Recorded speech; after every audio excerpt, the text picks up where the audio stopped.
Assalamu alaikum, Shaykh Yasir Qadhi. Wa alaikum assalam wa rahmatullahi wa barakatuh. Pleasure as always. As always, alhamdulillah, pleasure is mine. Yes, it is. Alhamdulillah. We've met over many years now. Alhamdulillah, Yes, we have. You've been a guest on SNL. We haven't actually had a proper sit-down gupshup. I don't think so. I've come on SNL a number of times, live in Yes. your studios, even we've had some GPU a number of That's times, right. but we've never had a one-on-one intensive, mashallah, and there's always a first. This is your moment, sir.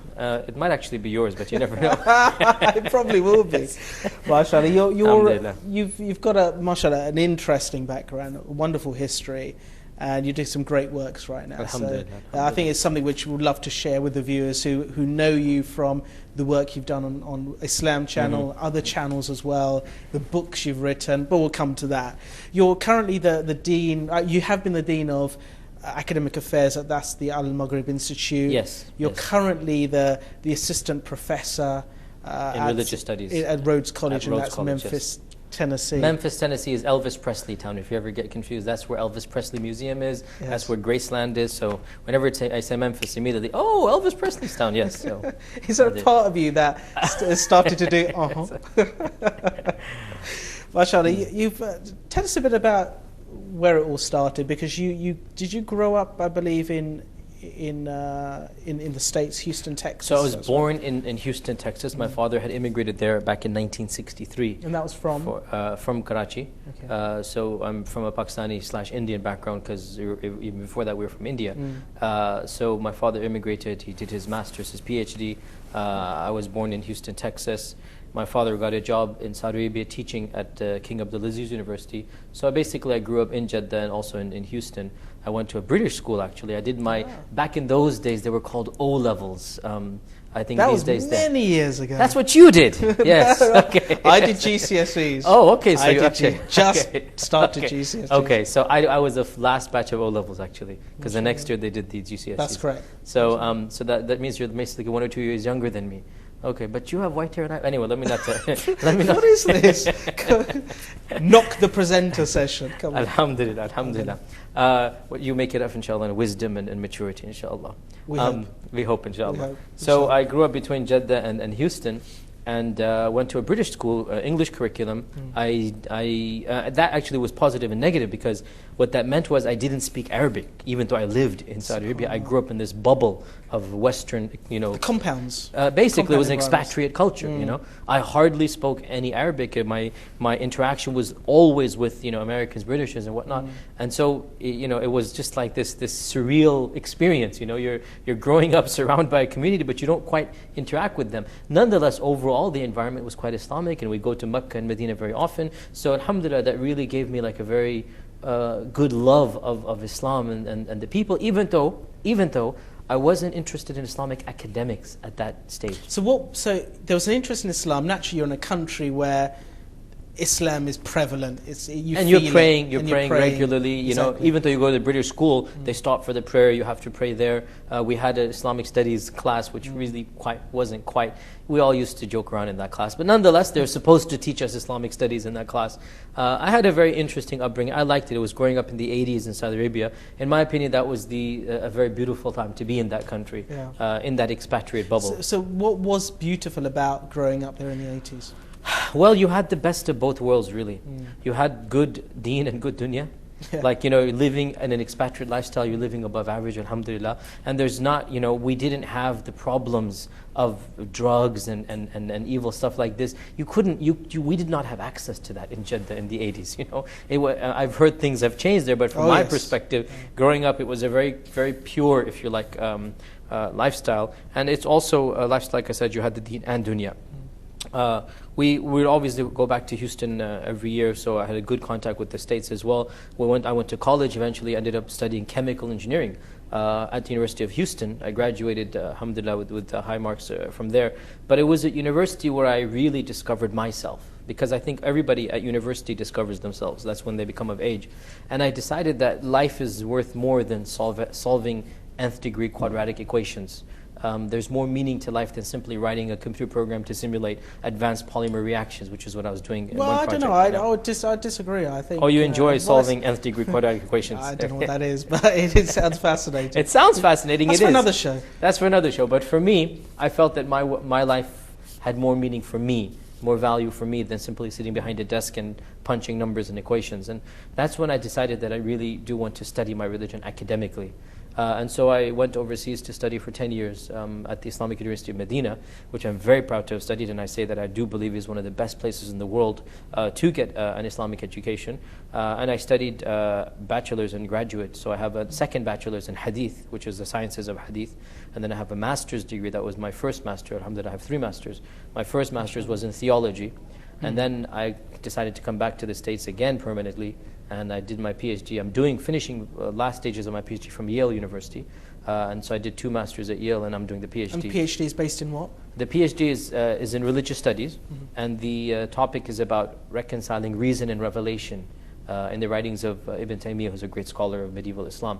So how do you reconcile between what you think is logical and rational versus what the Quran and Sunnah says, right? So if you think something is very logical, but then the Quran seems to maybe go against it, how do you reconcile? What do you do? And so this is basically a dissertation through the eyes of this medieval theologian, how he would reconcile that. And I think it's a very relevant topic for our times.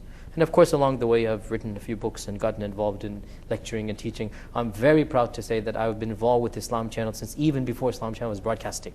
When it was still broadcasting on it was just advertising that it's going to start. That's right. Yes, it was for like 5-6 months. And one of the adverts was for a show that I was slotted to do, but I never ended up doing. And so I've been on Islam Channel even before Islam Channel was live. But you've been, mashallah, very, very active. You mentioned about university, that's where you find yourself, you discover yourself. Yes. At what point did you then, what was it? Was it something that happened? Was it just a thought that came in your head that said, okay, well, you know what, life is a bit more than just these...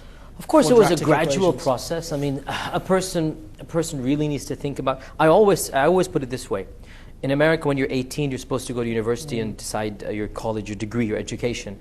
I say that at 18, a man or a woman is too young to decide what they're going to major in for the rest of their lives. It's too big of a decision to make at the age of 18. You don't know what you want to be. You are what your parents tell you want to be.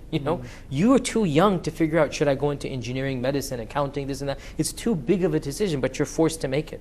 And so the decision I made was to become a chemical engineer because of parental factors, because of societal factors, but it wasn't the decision that would long term. I love the fact that I have a degree in engineering, and I do think that it gave me more of an analytical mind, and it gave me a little bit of a different way of thinking, a rigorous training to think through. I like that. I thank Allah that I have that degree, but I couldn't have spent 30, 40 years being a chemical engineer.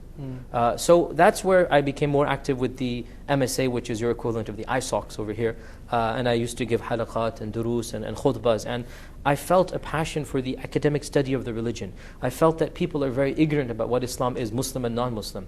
And one thing that I always felt was that we need to train a new caliber of scholars, scholars who speak the language, who understand the dynamics of the society they live in, who are up to date with current trends, who are basically a part and parcel of the society they live in. For how long are we going to continue to import scholars from overseas, outsource our Islamic knowledge? We need to form local scholars, scholars who are cutting edge in their fields, whatever they're doing. And this needs to stop. I mean, to just outsource knowledge to other people. And in order to do that, we, as second, third generation Muslims in England and Australia and Canada and in America, we need to train to become scholars.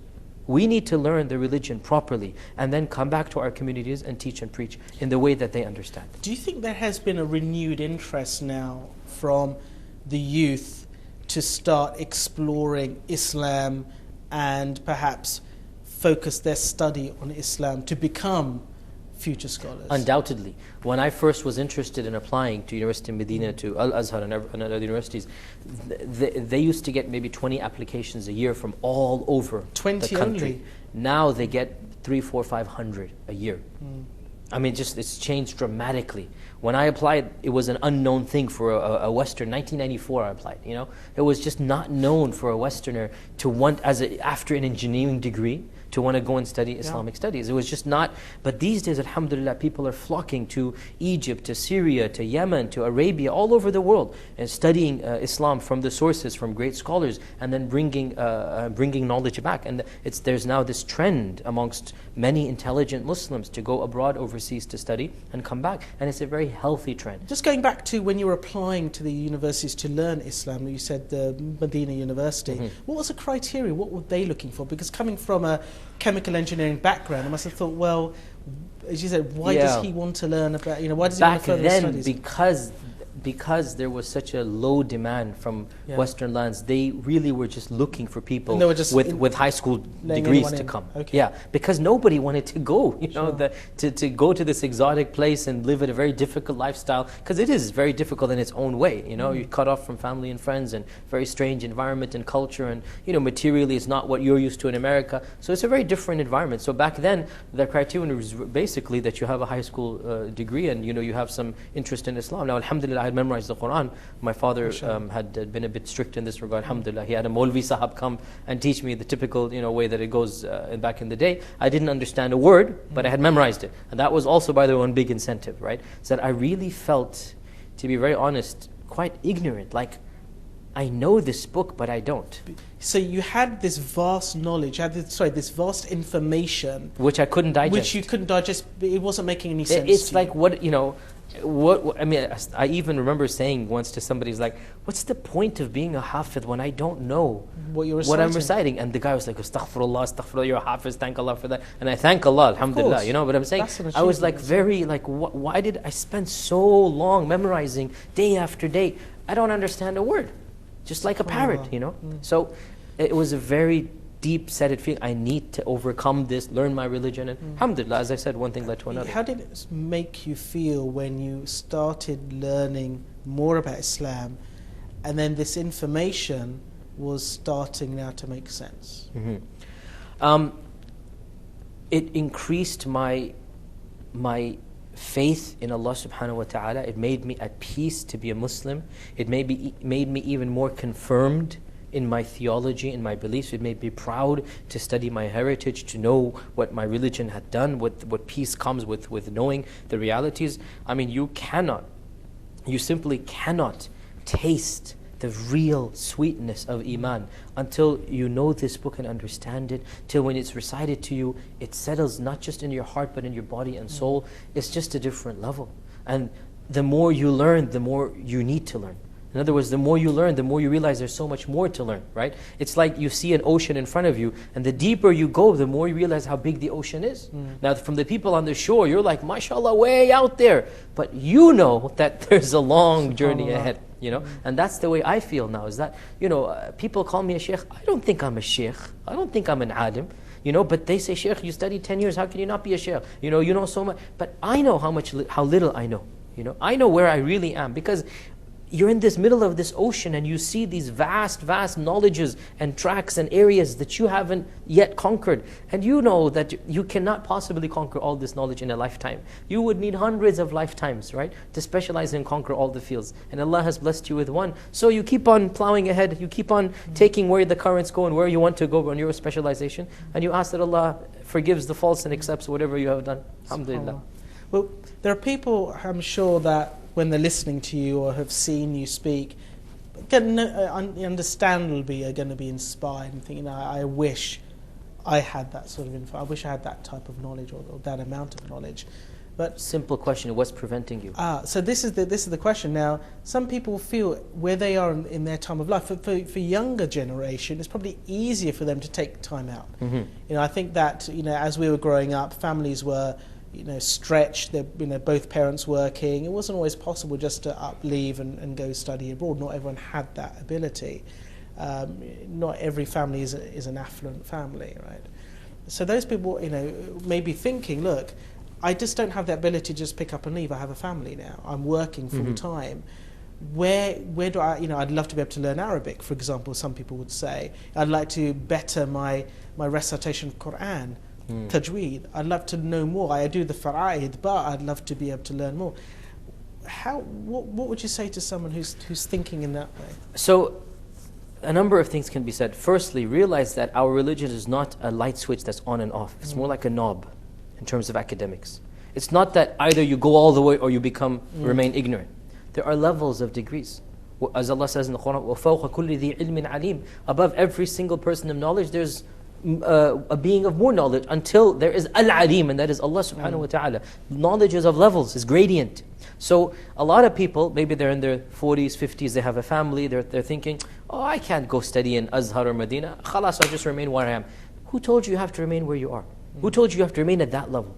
Go to your local masjid. Find out, where can I start learning how to recite the Quran properly? Basics of tajweed, right? Find out, look at your schedule. Where can I squeeze in a halaqah here? Look at your schedule. I'm driving to work or taking the tube. Let me listen to an MP3, Islamic lecture series, right? Where every single day, instead of wasting the time reading the book, reading the newspaper, reading this and that, reading a magazine, or just sitting there staring, just doing nothing.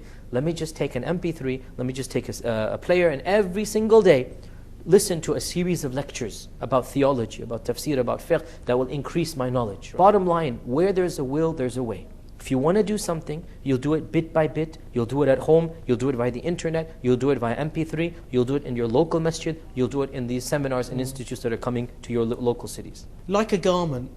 Very interesting this is. Tell us a bit more what that's about. So it's to do with romance and the etiquettes of intimacy within Islam, right? Within, of course, the confines of marriage.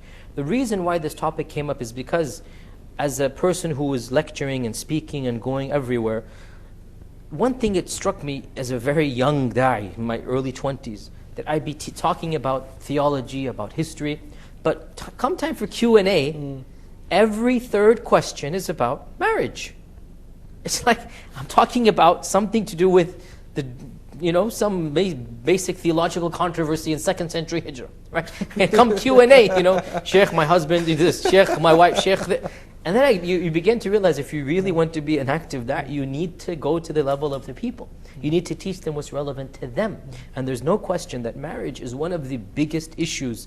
Questions always revolve around them. And over the years, one thing that really is very frightening for all of us, the increase in divorce that's happening amongst Muslim couples, which was unprecedented. I mean, our parents' generation, you know how they are in terms of divorce rates, very low, right? Compared to ours, right? Compared to our divorce rates, subhanAllah, we're all, in America at least, the Muslim divorce rate is almost the same as that of the broader culture. But because it's a lower percent rate, it doesn't necessarily mean that there weren't problems in the marriage. That's of course, yeah. I mean, the point is these problems needed to be resolved, right? At that second generation we're talking about. There's more of an idealistic expectation for our second generation. They don't understand what marriage is. Their understanding of romance and intimacy, it comes from Hollywood and Bollywood, really. Because, alhamdulillah, most of our youngsters don't get involved in haram. Many of them do, of course they do, right? But many of them, especially our sisters, they live very peaceful and chaste lives. They don't get involved in the haram. But their images and their understanding of marriage, where does it come from? From sources that are not quite Islamic. They're not real, right? So when they do get married, in the back of their minds, they're thinking of the Bollywood drama that they saw, or the Hollywood, love story that they saw. And they think that their husband's going to come home every day with flowers, be romantic, be this and that. Bit of dancing. A little bit of nice cooking as well. He'll be a chef in the day and this. And it's like these images are idealistic. Too idealistic. And the same goes for brothers. And I learned this the hard way, like when people kept on coming and asking, my wife doesn't do this, my husband doesn't do that. Where did you think that they would do that from anyway? I mean, where did it come from, right? So the idea came to really begin teaching within the framework of Islam a practical seminar on the reality of romance and intimacy within Islam. And I am very clear about this, that in my opinion, some of our scholars have deemed these topics to be taboo. You'll never hear them speak about romance and intimacy. They'll think this is a topic we shouldn't talk about. Why is it taboo? Why is it deemed as taboo? I don't understand. I think it's cultural. Because if you look at the Quran talks about intimacy all the time. Right? The Quran clearly mentions we created you from mixed fluids. The Quran clearly mentions the love between a husband and a wife as being of the signs of Allah. The Quran clearly mentions the blessings of marriage. The Sunnah clearly demonstrates that the Prophet ﷺ wanted us to find happiness, and included in that happiness is happiness of a sexual nature. In other words, the Prophet ﷺ encouraged couples to find happiness with one another. And he said, and this is a beautiful hadith, there's nothing better for two people in love to do than to get married. Isn't that a beautiful hadith, right? Absolutely. There's nothing better. You're in love. What better is there to do than to get married? You don't want to basically go in the haram. You don't want to take that love and go somewhere else. If you love somebody, you should get married to that person and consume that marriage in a halal manner. The point being, if we as scholars don't talk about romance and intimacy from within the framework of Islam, where do you think our youth will get this information from? They're going to get it from sources that are not coming from our religion. Sources that contain haram, haram images, haram elements, haram ethics, haram un-Islamic ideologies and un-Islamic framework, right? We have our own ethics. We have our own methodology of marriage. So I'm very clear that I think that anybody who teaches this subject should be also well versed in Islam. And I think it is about time that Muslims, brothers and sisters in our community began being public about this. And we tackle this thing head on rather than brushing under the carpet. Exactly. And, everybody needs to know. Let's be honest Sure. here. Doesn't every single person at one point in their life need to know about romance, about intimacy, about sexuality? Isn't this a part of our lives? How have you found the popularity of this course? Phenomenal, obviously, unbelievable. I mean, the amount of emails that we got in return. And the beauty of this course, it's online. It's anonymous. That's fantastic. No, but you don't have to sit in front of me, and it's completely, you are in your room, right? You lock the door if you want, you're embarrassed, It's halal, obviously, we're not doing anything, but if you're embarrassed, you're scared, you don't want your anybody else to know, you just register and you take the course online, and we will teach you about romance from within the Islamic seerah. How was the Prophet romantic with his wives? There's so many beautiful stories mentioned about the Prophet and Khadija, the Prophet and Aisha. It shows us that the Prophet was the best husband as his wives were the best wives. What do you think you've learned from your own course? Well, I've learned many things personally and as a societal level. At a societal level, I think what I've learned is really we just have to do what's right, be brave. I was very, very worried when I began teaching this that people would say, Astaghfirullah, you've studied in Medina, you've memorized the Quran, you're teaching romance? You're teaching intimacy, right? I was very worried. It was like a problem. Like it's the stereotype that the Shaykh who teaches fiqh and hadith should not teach, romance and intimacy. Who are you to teach this, right? But alhamdulillah, the response, the feedback, the people who took the course, it wasn't a 90% positive, it was a 100% positive feedback. Do you know, I got multiple emails from couples that said, your course saved our marriage. A sister wrote to me that, I will thank you for as long as I live because the information I learned, it made me realize our marriage is a normal marriage, right? A brother, the quantity and quality of emails that we got back, right? Literally, a brother said, I was about to divorce my wife. I took your course. Alhamdulillah, I'm now confident that inshallah we can resolve our issues and move forward. To me, that shows, forget what people say. Do what's right and the people will inshallah follow you. Inshallah. Shaykh, how would you like to be remembered? I'm only in my 30s. Don't start asking these questions. Allah, I ask right? Allah for a long life that's full of good deeds and inshallah. But at the point, inshallah, may Allah grant you hundreds of years more life, inshallah, if possible. Inshallah. But how full would of you, iman and good deeds. Inshallah. It's not just life we want. We want life that is iman and amal salih together, inshallah. I would like to be remembered as being a person who educated the people in a manner that was best suited for them. I gave them the knowledge they needed. I led them in directions that they needed to go. And I taught them the truth of Islam for the circumstances and times that they are in. Made it relevant to the people. That's what I would like to have done. Shaykh Yasir Qadhi, it's great to have you on the show. Jazakallah khair. Being a good friend on the show and interview as well. Alhamdulillah. Jazakallah khair, inshallah. Okay,